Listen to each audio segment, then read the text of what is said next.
Welcome to the 299th edition of Comment with me, George Galloway, here on Press TV, still the voice of the voiceless.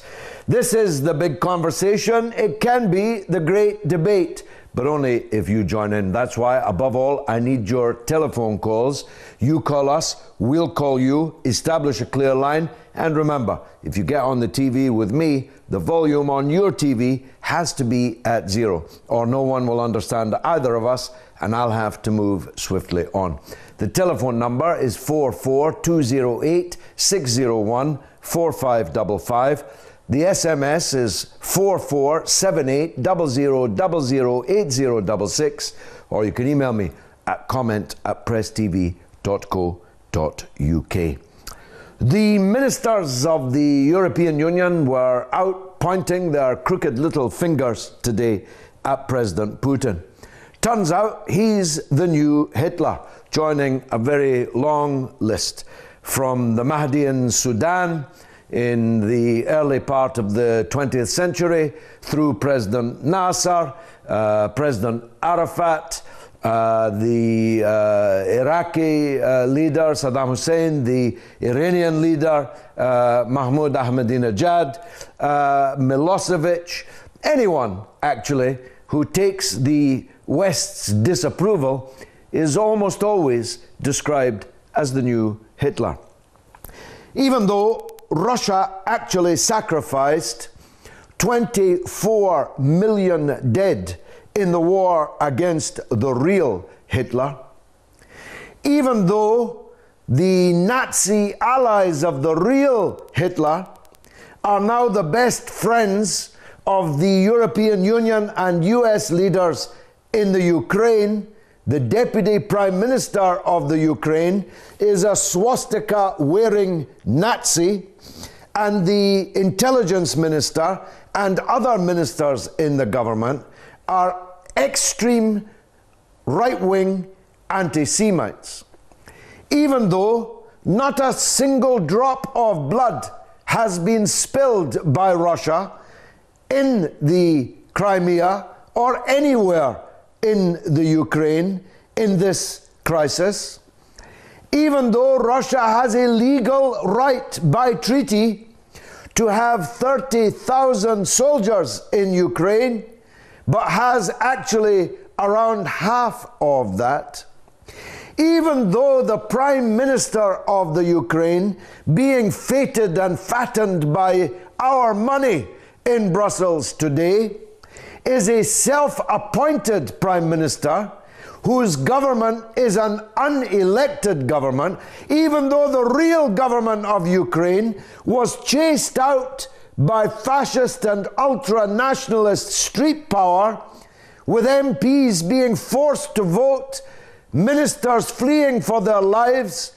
as armed men took control of the government's buildings in Kiev, even though the proximate cause for the entire crisis of the massacre of 77 people on the Maidan just a month or so ago turns out to have been the work of snipers hired by the fascist-led ultra-nationalist opposition, now the so-called government of Kiev. How do we know that?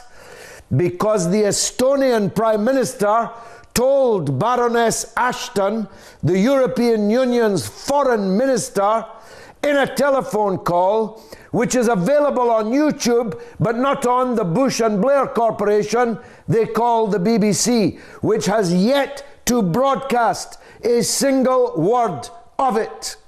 We know that the Estonian foreign minister told Baroness Ashton that the murder of 22 police officers and more than 50 demonstrators was a carefully calculated conspiracy, a false flag operation, which was designed, as it has successfully done, to put the skids under the Yanukovych regime in Kiev, drive them from power, and put these neo-Nazi, Nazi and ultra-nationalist forces in power in Kiev.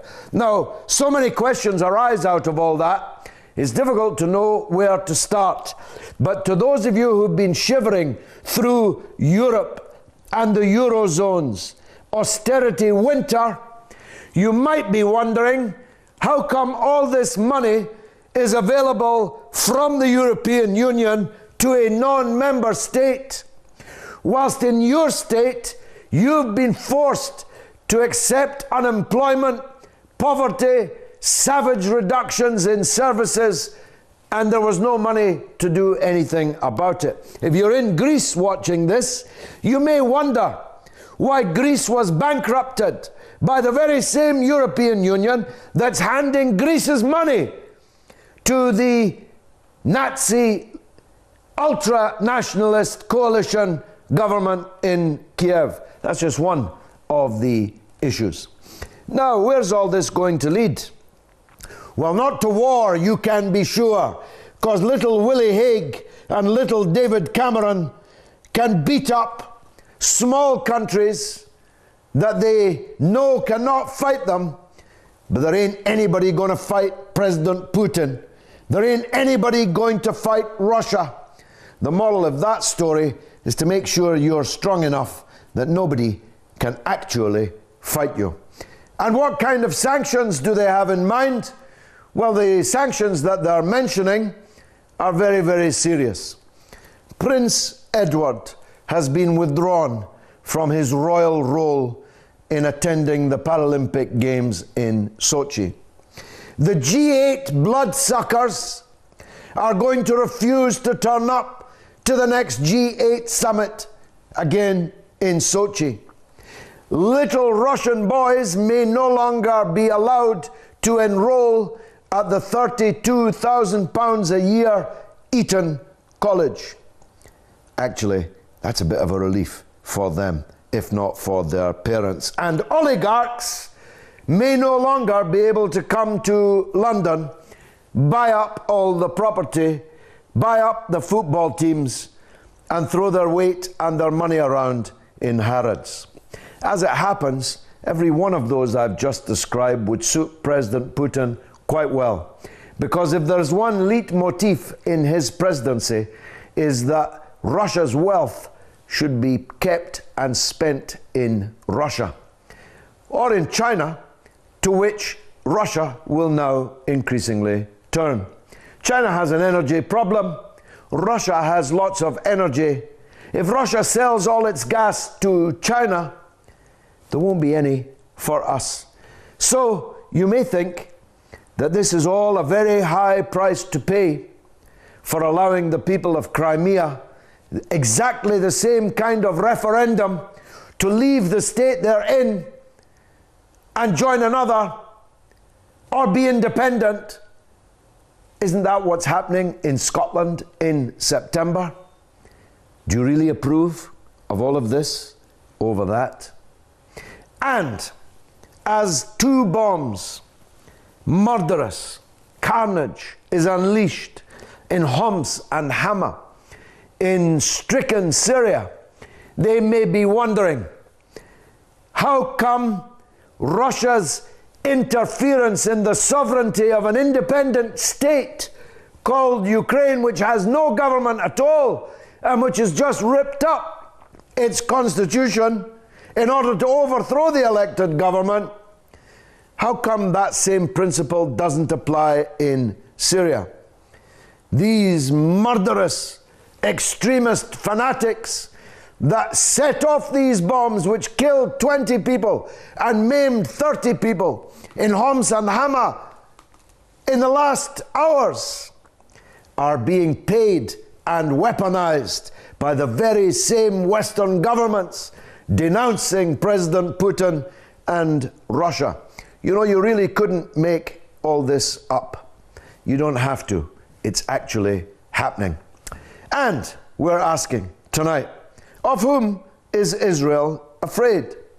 Hezbollah, which gave Israel a bloody good hiding, the only Arab army ever to do so?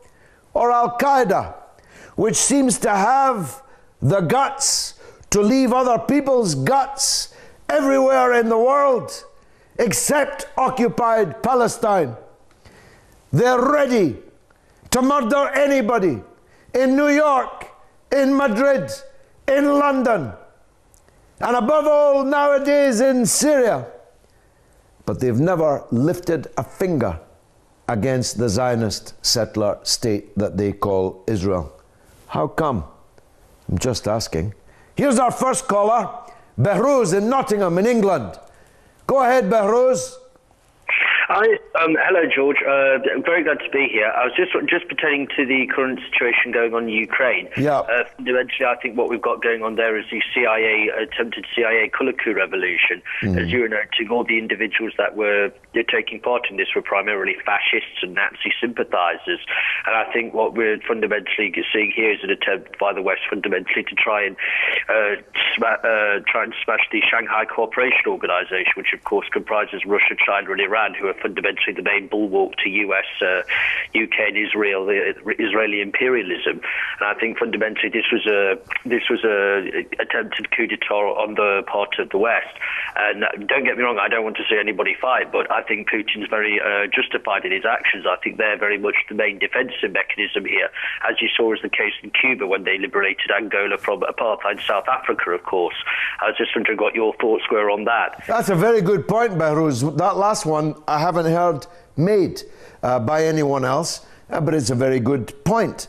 I say to those so-called liberals, so-called leftists who are lining up with Cameron and Obama on the question of the Ukraine, what was your attitude when the Cuban armed forces went to Angola and defeated the apartheid army at Quito, Cuanavale, and helped bring about the destruction of the apartheid state?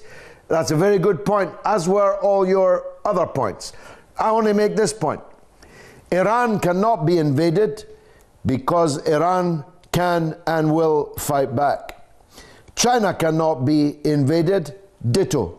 Russia, ditto. The moral of the story is to make sure, just like the porcupine, that your spines are so sharp that none of these hypocrites will dare go further than blocking you from shopping in Harrods. Actually, I'd be quite happy if the Qatari-owned Harrods store had to do without some of its rubles over the next period. I'd even be happy if Eton College went a bit short by virtue of the fact that David Cameron, an old Etonian himself, was no longer allowing Russian boys to go there. And as to Prince Edward no longer going to the Paralympic Games in Sochi, it must be a terrible blow to the Russians, but I'm sure that they'll get over it. Behrouz, thanks for that call in Nottingham. Let's go to Germany now and talk to Amir Salam. Amir Salam, welcome. Good evening, sir. Good evening to you. Go ahead, please.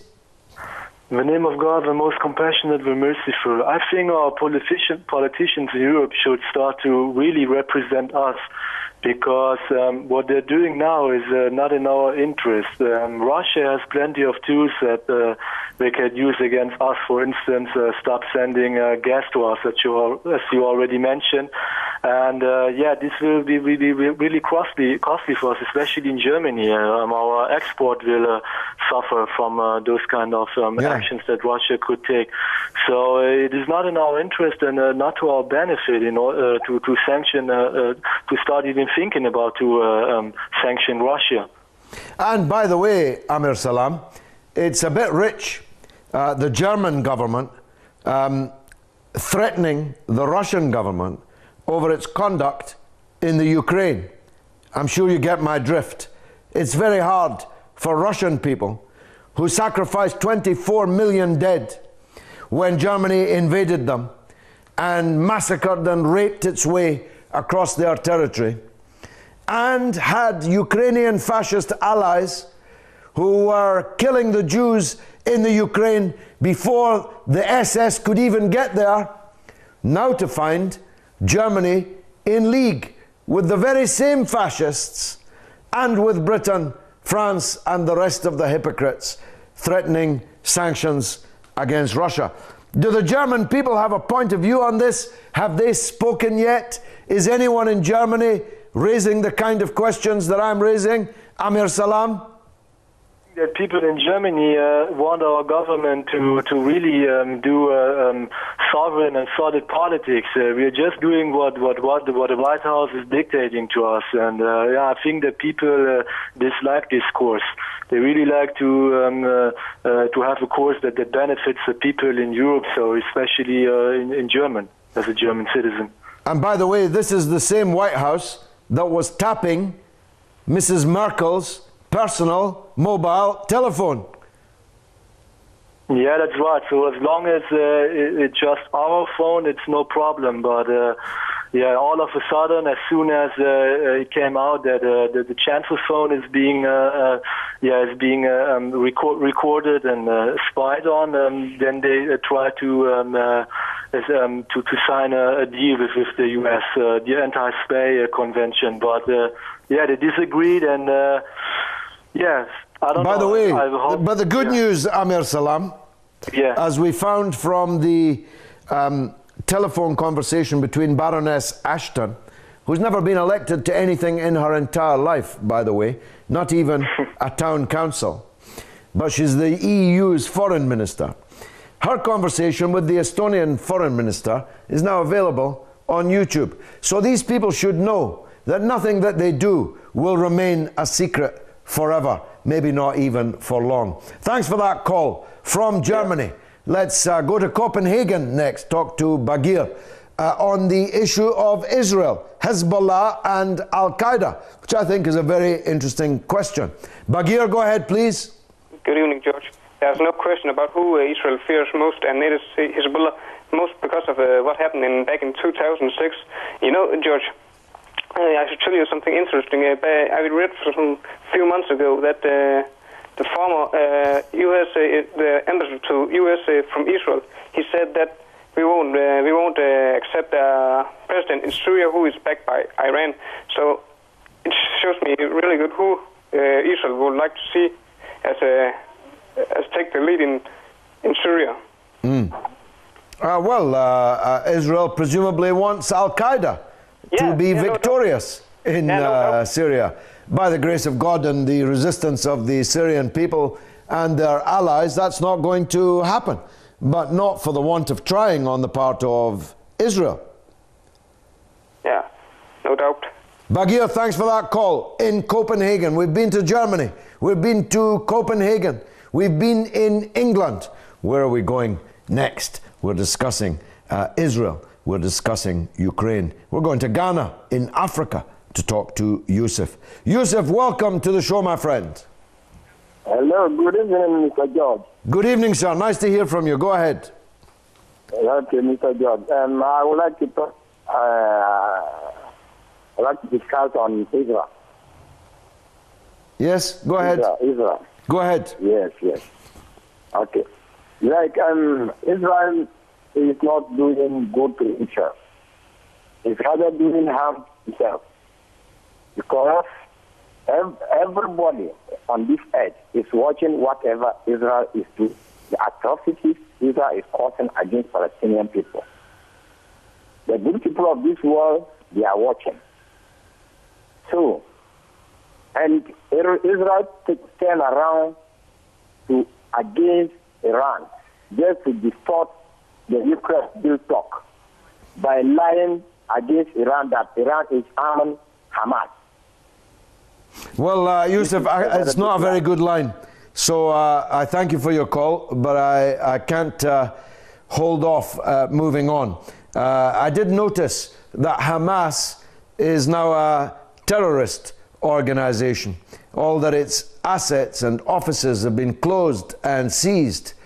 By whom? Not by Israel, but by an Arab country called Egypt. And the self-appointed leader of that country has now described Hamas as a terrorist organization, just like Israel has always said it. Ali is in Canada.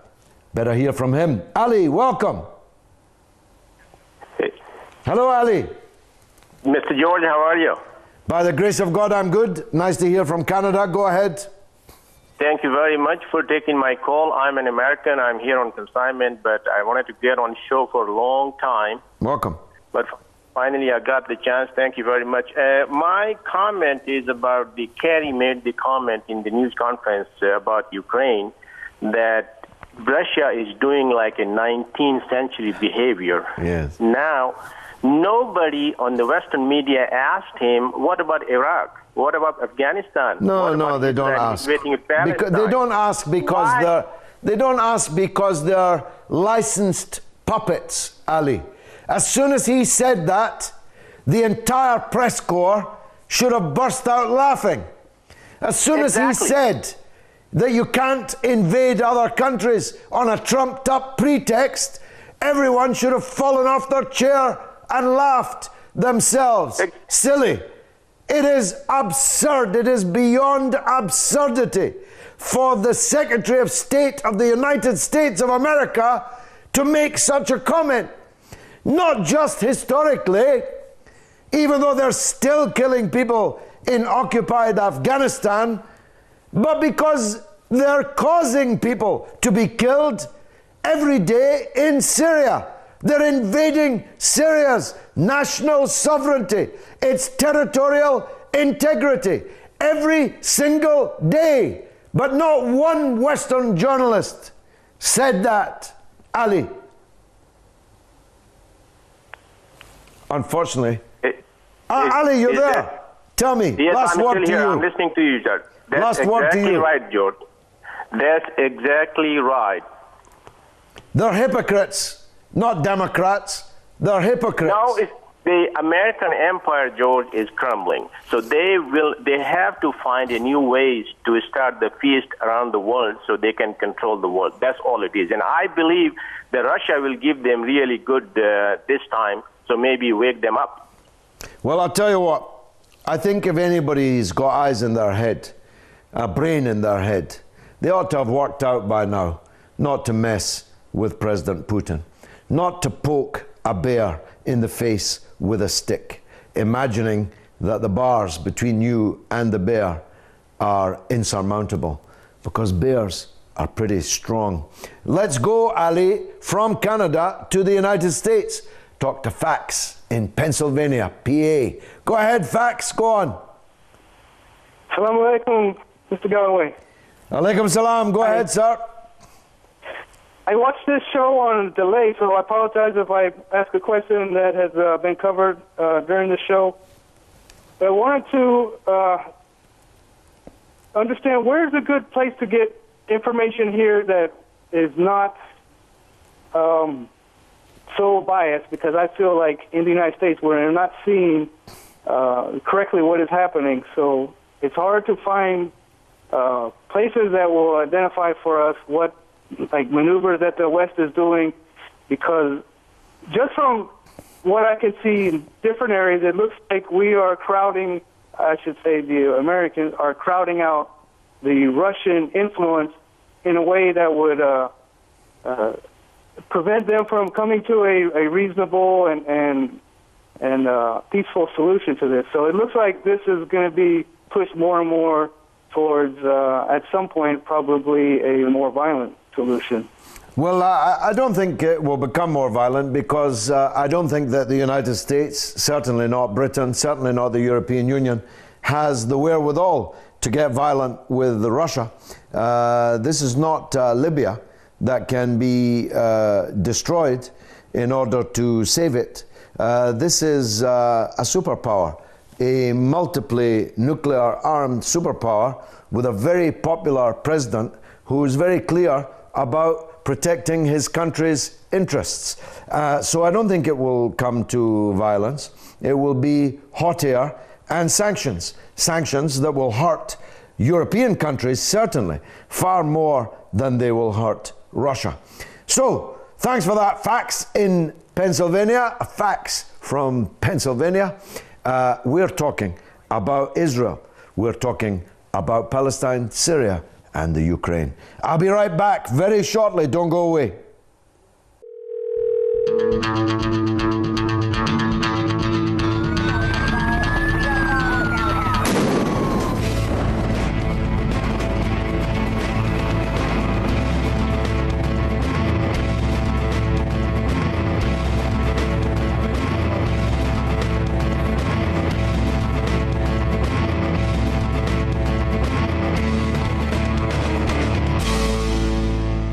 Welcome back to the 299th edition of Comment. Next week, God willing, will be a pretty special milestone, at least for me, and I hope for you. In the last hours, 2 murderous explosions have taken place in Homs and in Hama in Syria. In one of the villages struck, the population was exclusively Armenian, Christian, and Alawi villagers. A pure sectarian assault to massacre as many people because of who they were, not because of anything that they had done. The murderers who killed them using Western money and money coming from the dictatorships, the tyrannies in the Persian Gulf, who have been ordered by the same Western governments who are pointing the finger at Putin today to pay for the murder and mayhem which is taking place in Syria, where more than 120,000 people, 120,000 in a population of 26 million, have been murdered, maimed. In fact, if you include the maimed, the figure is 1 million. Millions have been sent cascading as displaced people and or refugees. And it's all been done in accordance with a policy set by the very Western leaders that were pointing the finger today at President Putin. Indeed, one of the reasons why the entire Ukraine debacle has happened is to punish Russia for standing by the people of Syria in the face of this murderous onslaught. So I'm asking tonight, how would you describe the West's approach to Ukraine? And I'm asking you, whom is most feared by the apartheid Zionist settler state they call Israel? Is it Hezbollah or is it Al-Qaeda? Who is this Al-Qaeda that's ready to murder anybody anywhere but never lifts a finger, strangely, in occupied Palestine? Don't you think that's funny? It's not funny, ha ha, but it's definitely funny, peculiar. Mario is in Malta, and he wants to talk about the West's approach to Ukraine. Mario, what do you think of the West in Ukraine? Yeah, go ahead. George, good evening, George. Good evening to you, sir. Thanks for calling. And you're a very good man, you know. Thank you, sir. Because, you know what I think about Obama? I think he was a saint when he wanted to be a president. Yeah, that time. And now he's not a saint anymore. These Democrats, even in America, they the same like liberal, you know, conservative, we call them here, conservative. They always want war. He wants to sell those bombs or make machines, what they make in America, you know. And Europe should go with Russia. They need Russia, you know. Gas, they will be cold, frozen. Why in America? What does America give Europe? Well, America is thousands of miles away from the Ukraine. Yeah. And its hypocritical approach will probably cost it not very much. But Europe's approach will cost Europe plenty. And who knew, Mario, that we had so much money to give away? They were talking today, although we must take account of the creative accounting that goes on in these things, of giving 11 billion euros to the Ukraine, which is not even a member of the European Union, that we won't actually accept as a member of the European Union. Whilst countries that are in the European Union have shivered their way through austerity winter after winter after winter, their countries, their economies brought to their knees. Who knew, Mario, that we had 11 billion to give away to a non-member state? Yeah. And what about the Palestinians? What? This kind of people, they've been 60, 70 years, you know, under the Israel. What's that? Israel, I think she is, you know. America giving me money. Well, to according to Haaretz, Mario, there was not a few trained, experienced Israeli army officers with weapons in the Maidan in this putsch that was mounted, led by Nazis, alongside Israeli soldiers who themselves described their role in Haaretz, the principal Israeli newspaper. Gets more and more peculiar, does it not? Shahpur is on the line in the wonderful Isfahan in Iran. Shahpur, welcome to the show. Hello, George. Hello, sir. Welcome. Go ahead. Okay, I just wanted to express my opinion about what I saw happening in Ukraine. Go ahead.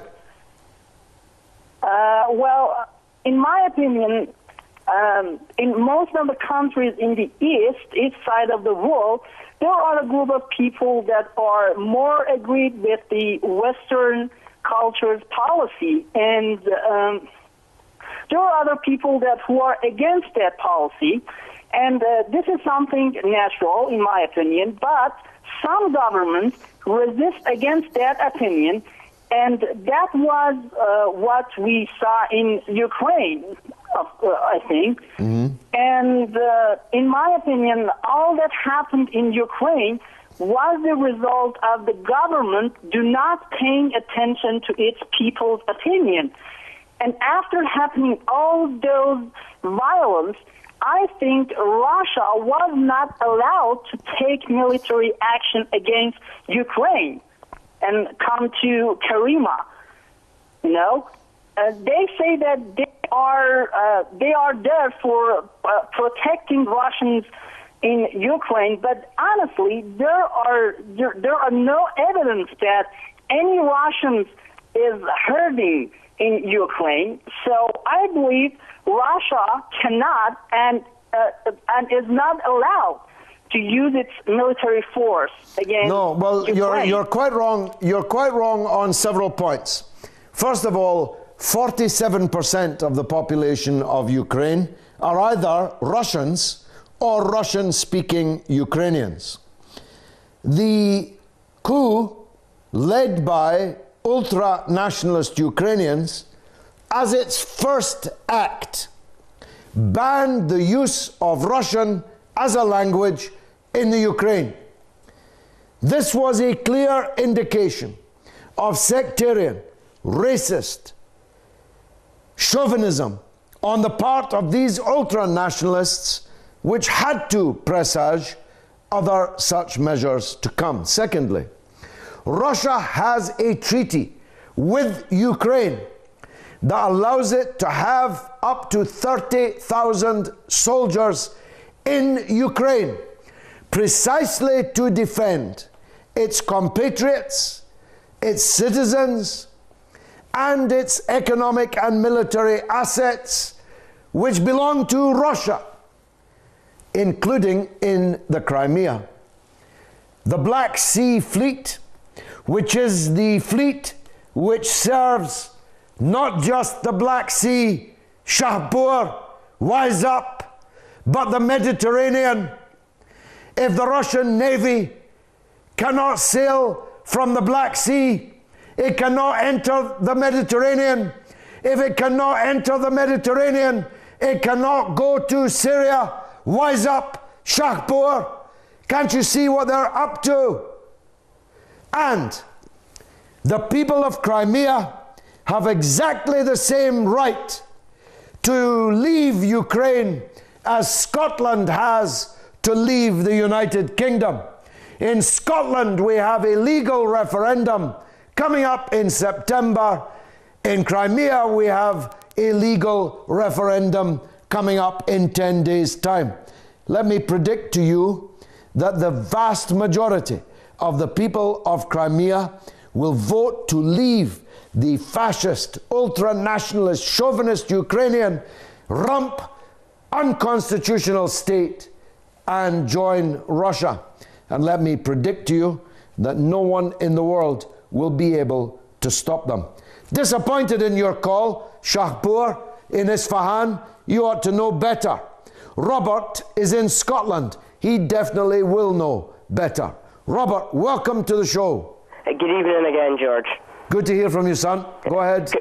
Congratulations to you and to Press TV on 299 brilliant episodes of Comment. 299 not out so far. Yeah. I think it's kind of hypocritical of the West to condemn Russia for intervening in Ukraine, a country that's right on its very doorstep, when only a few months ago it was banging the war drums against Syria and Iran, both of which are thousands of miles away across seas and oceans. And I think Russia's reason for going into Ukraine is so its borders can be protected. Along Russia's western border, you have a number of countries that are not in the European Union and wouldn't give way for America to position its military bases or its armies there. And Ukraine was one of these countries.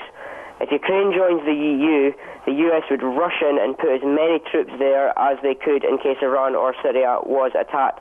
That way they could have easy access to Russia if Russia attempted to protect Iran or Syria.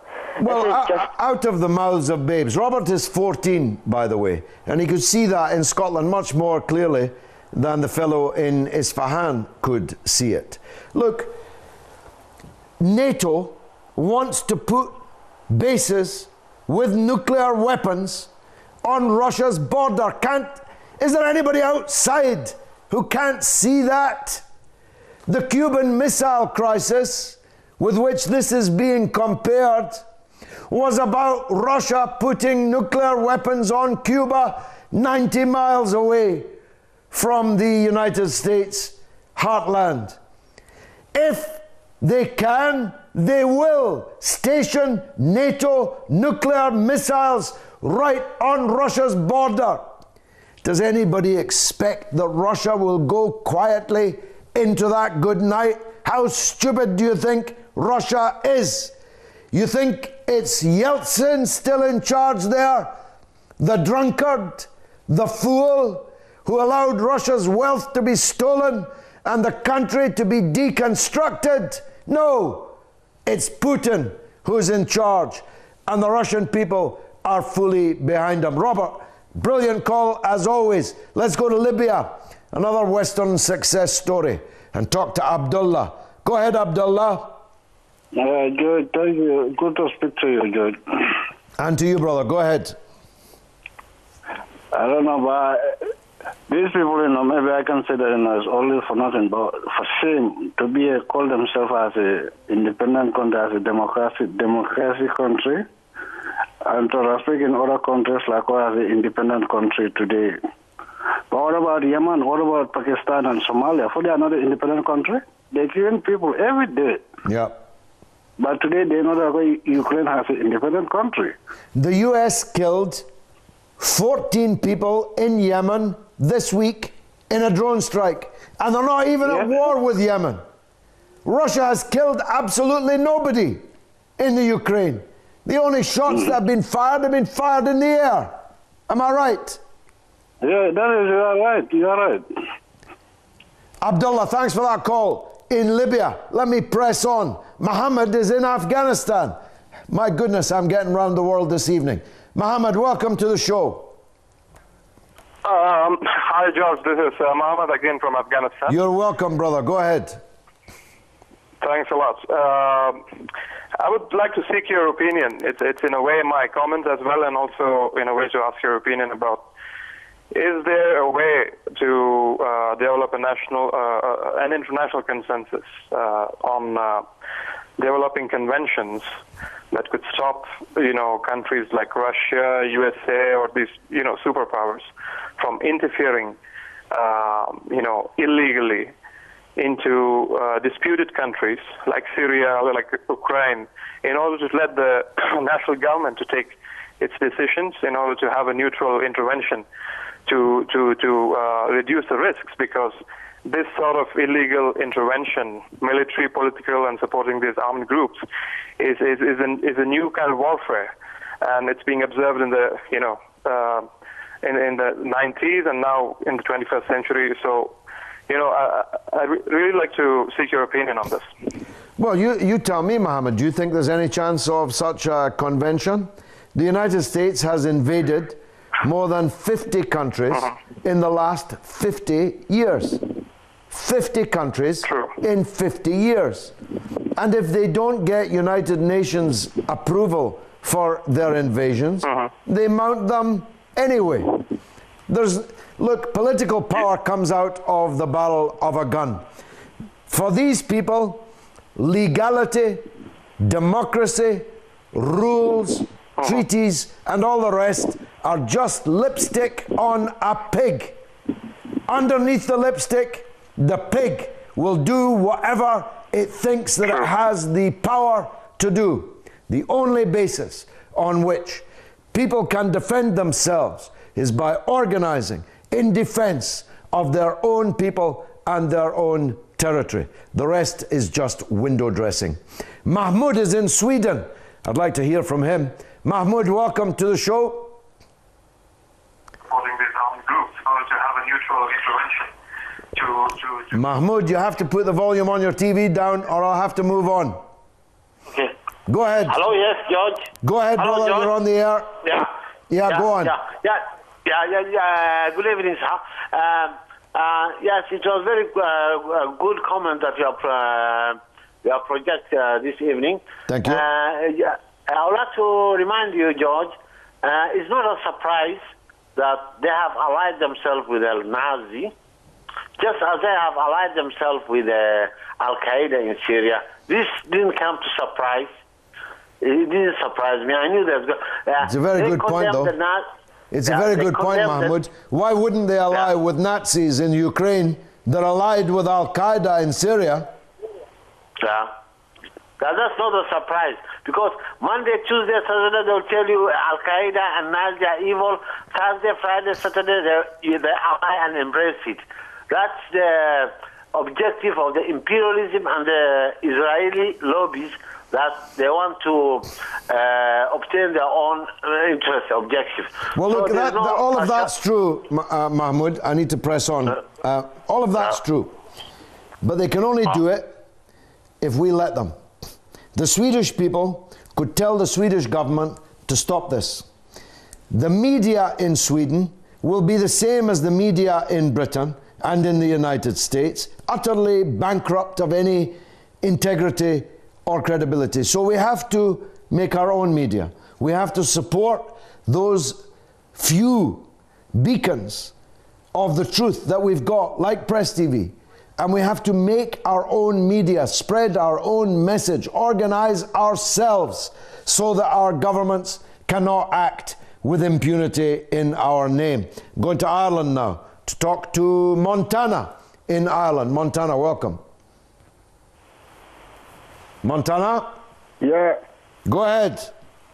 Hi, George. Welcome, sir. Go ahead. Yeah, George. George, thanks to let me in because I'm looking for you for quite long to talk to. Okay. Well, I just want to talk about between Israel and Palestine because I myself, I grown up in Israel. I say farming, and I know what is going on there. George, why Western people, they are not talking about this thing, what is going on in Palestine, but they are talking about Ukraine. They are talking about to go to Syria. I don't know why. Why Western people, they are not talking about Palestine? Because Palestinians are dying every second. I was there, I think maybe 3-4 times. Why they are not talking about that one? Well, as it happens, Ireland is one of the most advanced countries in the world on the issue of Palestine, certainly amongst its public opinion. Both the north of Ireland and the Irish Republic have very high levels of solidarity work with the Palestinian people. You should check them out, Montana. I've got to go to Canada, talk to Abaid. Abaid, welcome. Abaid, are you there in Canada? Yeah, I'm here, George. Very well, go ahead, sir. Okay, my question is about the Palestinians. Like you and so many other people, the Palestinians themselves, they have sacrificed a lot because of the Palestinians, because of their land. Their land was taken. Yeah. So I'm here in Canada. I don't know if you're familiar about the Aboriginal people. Aboriginal people here in North Unfortunately, America. I'm only too familiar with the Canadian government's performance vis-a-vis the Palestinians. The Aboriginal people here, they lost the entire continent, but peacefully they gave up that dream of their land. If the Palestinian people, who are the Arab people, they would give up that Palestine dream, the whole entire world would be at peace. Just like the Aboriginal people gave up the entire continent, the entire land. Are you saying the Palestinian people should give up their lands, Abed? Yeah, like the Aboriginal people here gave up their land. Like there's no bombs in the Aboriginal people's community here. Then probably there won't be bombs in Palestinian people's community or Arab people's community. Oh dear. It's because just that small piece of land. Oh dear. Yeah, what do you think? What do I think? I think you've taken leave of your senses, or you're some kind of provocateur. But let me tell you what President Arafat always used to say. We are not the Red Indians. We are not going to go into the museum of X nations so that you can look at our garments and our kitchen implements moving between departments, studying us as a people who used to be. We, the Palestinian people, chose instead the path of resistance. And by resisting, we will continue existing. And it doesn't matter whether you in Canada, with your rancid, treacherous views about the Palestinians who should give up their land, doesn't matter what you say. Every minute, a Palestinian child is born. And even if it's born in the frozen north of Canada, it will never give up the fact that it is a Palestinian child, that it has a home that's being lived in, occupied by a foreigner from somewhere else, that it has a garden with a tree with oranges that are being picked by a foreigner who came from somewhere else. The Palestinian people will never go into that good night. The Palestinian people decided long ago and sacrificed much in order to return to their country. And you know what, Abed? I'm going to support them as long as God gives me breath. And there are millions, tens, hundreds of millions of us who are going to stand with them. As long as one Palestinian is prepared to resist and to fight to return to their land that was stolen from them by imperialism and the apartheid state that they call Israel, I'll be with them. And this show, comment, will be a showcase for them. Next week, God willing, it's the 300th episode. Join me for it. It's going to be special. Hello, if you just comment the name and the Facebook account number, and just make sure your television volume's set to 0. So 0. Can you spell your name for me? Yeah, I know. You'll be directly put through the phone number, and then we'll call you back. Comment. Can I have your telephone